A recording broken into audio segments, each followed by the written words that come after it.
Bonjour à tous, j'espère que vous allez bien. J'aimerais vous parler d'un livre que je viens de terminer et qui m'a véritablement subjuguée. Il s'agit de l'histoire des Branoff, la splendeur des Branoff, publié chez Fayard et écrit par Isolde Williams. Alors, qui étaient les deux Branoff? Les deux Branoff, c'est une famille qui semble être bénie des dieux, qui sont composés d'hommes de presse, d'éditeurs, de bourgeois, de bohèmes, d'esthètes. Et c'est une dynastie aux racines allemandes et alsaciennes, qui ont été à l'origine de beaucoup de choses qui aujourd'hui ont perduré et dont je vais vous faire découvrir justement ce qu'ils ont fait. Alors à l'origine, il y a trois fils et une fille, qui sont les enfants de Maurice de Branoff, un illustrateur dans les années fin du 19e siècle, début du 20e. Et il y a quatre enfants, Cosette, Michel, Jacques et Jean. Cosette, qui est la seule fille du clan, est destinée à rester à la maison. Elle rêve de faire des études de médecine et va rencontrer avec son frère Michel, un certain Lucien Vogel, qu'elle va épouser. C'est un jeune rédacteur en chef de Art et Décoration, une revue à l'époque sur les arts décoratifs.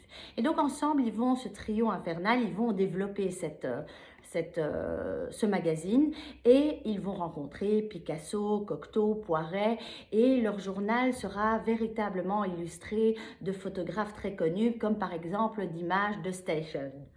À trois, ils vont lancer plus tard la Gazette du Bon Ton, où ils parleront des créations de couture de Chanel, Patou, Lanvin. Donc cette famille véritablement digne règne et baigne parmi les plus grands couturiers et les plus grands artistes.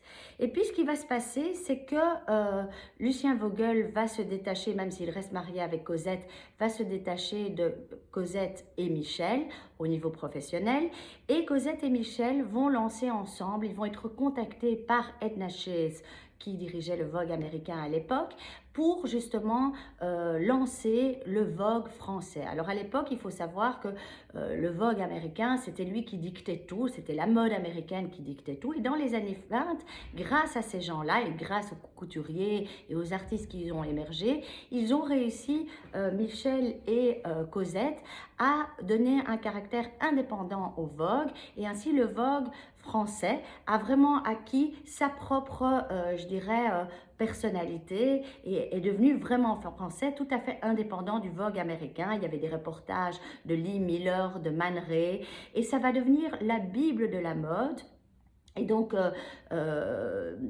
il faut savoir que Michel va mettre sur orbite des couturiers comme Christian Dior ou même Yves Saint Laurent. Ce sera le premier, bon, Yves Saint Laurent bien entendu beaucoup plus tard, mais ce sera le premier à mettre en avant des gens comme Schiaparelli, comme Chanel. D'ailleurs, il aura toute sa vie, et il le raconte dans ce livre, une nette préférence pour l'ouverture d'esprit de Schiaparelli que pour Chanel, dont on connaissait aussi les amitiés ambiguës avec l'Allemagne nazie.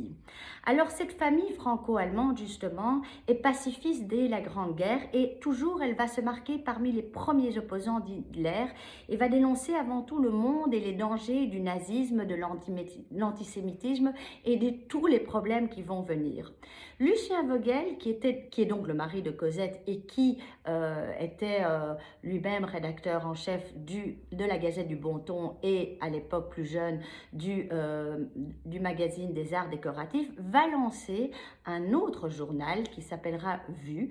Et Vue, c'est en fait je dirais, le précurseur ou le grand-père, si on peut dire comme ça, ou l'ancêtre plutôt de Paris Match. Alors Lucien Vogel sera, comme il aura des prises de position politique communiste, ce sera un fervent anti-nazi. Il sera même obligé, avant la Deuxième Guerre mondiale, de fermer et de mettre un terme à ce journal. Ce journal qui justement va dénoncer très très vite les dangers du nazisme et les dangers qu'Hitler représente.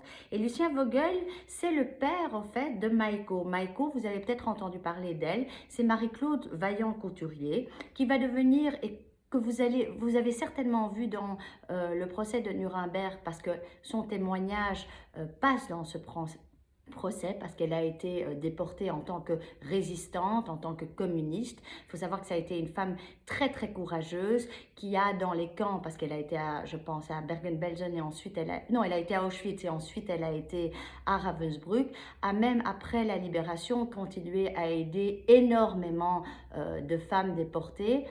Alors, il faut savoir que Marie-Claude Vaillant, elle va donc travailler avec son père pour cette revue Vue, qui est donc l'ancêtre de Paris Match. Et très très vite, elle va être attachée à l'équipe en tant que photographe. Et elle va participer à une enquête avec son père sous la montée du national-socialisme en 1933. Et d'ailleurs, elle et son père racontent, et d'ailleurs le livre est truffé justement de plein d'anecdotes, ce qui le rend particulièrement intéressant parce que cette famille a rencontré plein de gens. Elle raconte justement qu'elle part avec son père pour faire une interview de Hitler dans le magazine Vue. Et à un certain moment, elle se retrouve avec son père dans l'ascenseur devant Hitler. Et son père ne peut pas s'empêcher à jeter un regard assassin envers le père, envers Hitler, ce qui lui vaudra bien entendu de ne pas avoir et de ne pas obtenir le reportage parce qu'il aura fait parler son propre, je dirais, il aura fait parler sa personnalité avant de faire parler, je dirais, le journaliste. Et donc, elle a été une des premières à photographier, d'ailleurs pour le magazine Vue. À un certain moment, elle a pris des photos en cachette d'Achau qui seront publiées du camp de concentration. Déjà en 1933, elle a pris ces photos en clandestinement et donc elle est devenue très très célèbre grâce à ces photoreportages. Et ce qui l'a rendue encore plus célèbre, c'est qu'elle va rencontrer Paul Vaillant-Couturier qui va devenir son amant et qui était le rédacteur en chef de l'Humanité. Elle va se marier avec lui. Malheureusement, Paul Vaillant-Couturier va mourir très rapidement d'une maladie. Et donc, après la mort de Vaillant-Couturier, elle va devenir reporter, photographe justement pour l'Humanité. Et elle va en prendre la direction en 1938. Bien entendu, en 1939, ce journal sera interdit et Marie-Claude Vaillant, comme je vous l'ai dit, continuera à s'engager dans la résistance, publiera des tracts et sera finalement arrêtée.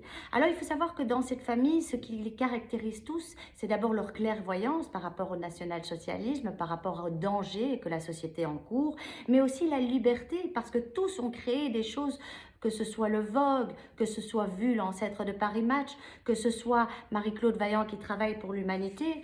Et puis il y a le dernier fils, un de leurs frères, qui s'appelle Jean, qui lui, en fait, se distingue des autres parce que, au départ, il est peintre. Alors il expose au Salon des Tuileries, il expose au Salon des Indépendants et dans de nombreuses galeries parisiennes, mais finalement, il ne rencontre pas le succès. Et puis un jour, il raconte, c'est ce qui est raconté justement dans le livre, qu'un de ses fils, Mathieu, a de terribles crampes et ne parvient pas à s'endormir. Et donc la femme de Jean de Branoff raconte à son fils l'histoire d'un petit éléphanteau qui fuit la savane alors que sa mère a été abattue justement par des chasseurs et qui se réfugie en ville. Et là, il rencontre une vieille dame qui va lui donner de quoi s'offrir un splendide costume vert. Et c'est ainsi que Jean de Branoff va être le père de Babar, le célèbre Babar, que nous tous en tant qu'enfants, dont nous avons tous été en tant qu'enfants nourris par ses aventures. Malheureusement, Jean de Branoff va mourir assez jeune, pense qu'il aura dans les 30 ans, en 1937, et ce sera Michel qui dirigeait le Vogue, qui va reprendre alors la publication des 2 dernières histoires de Babar, écrites justement encore par Jean, où les épisodes sont très connus. Il s'agit de Babar en famille, et Babar et le Père Noël.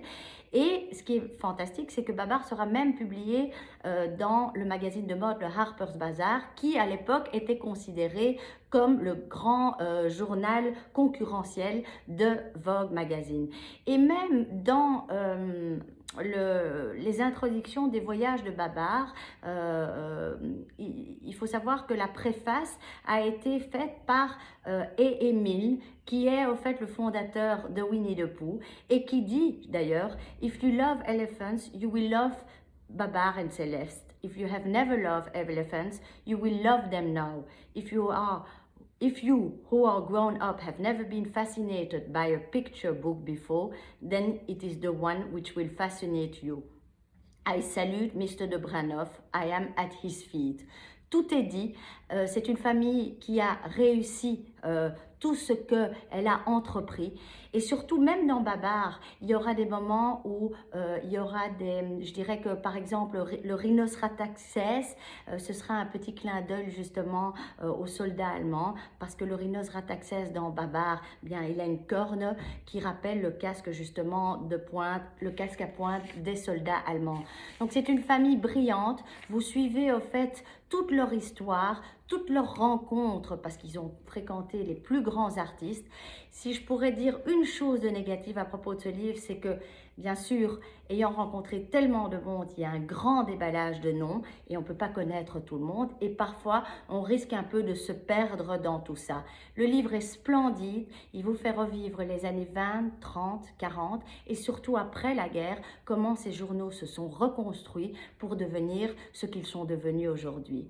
Je vous souhaite une belle journée et courez acheter ce livre parce que vraiment, vous êtes plongé dans une histoire familiale fabuleuse. À très bientôt. Au revoir.